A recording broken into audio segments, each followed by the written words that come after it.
Գիտեք ինչ է նշանակում որոշիչ հոդը և անորոշ հոդը։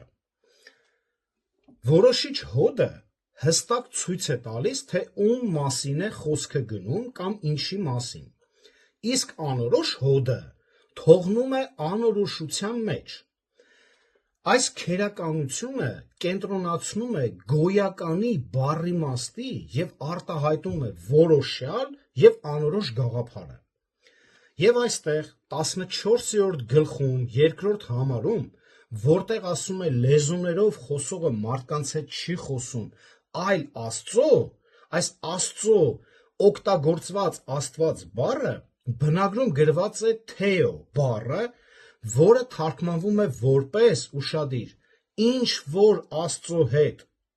Բնօրինակ տեքստում ճշմարիտ Աստված բառը գրվում է որոշիչ հոդով, որը հստակ ցույց է տալի, թե ինչ Աստծո մասին է խոսում, և բոլոր տեղերում,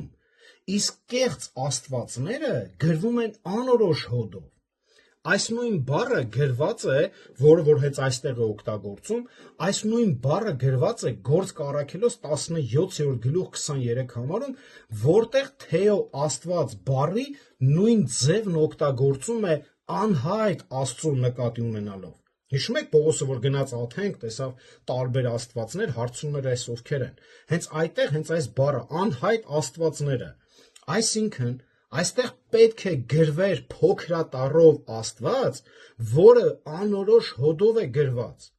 Եվ երկրորդ համարը այսպես է հնչում բնագրում.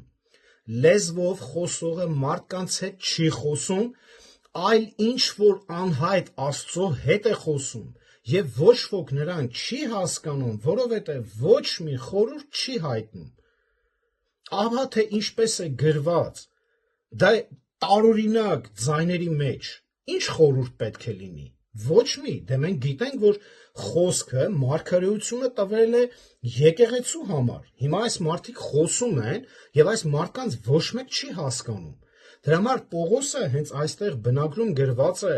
որ այս մարդիկ այլ աստվածների են պաշտամունք մատուցում։ Ստացվում է, որ այսօրվա այս կեղծ աղոթքները, որի անունը դրել են լեզուներով աղոթք,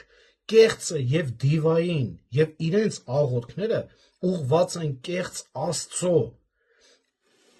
Իսկ այլ Աստծո հետևում ով է կանգնած։ Բնականաբար Սատանան։ Եվ այս ամենին հակառակվողը ինչ չի հակառակվում, այլ հակառակվում է Սուրբ գրքի ճշմարտությանը,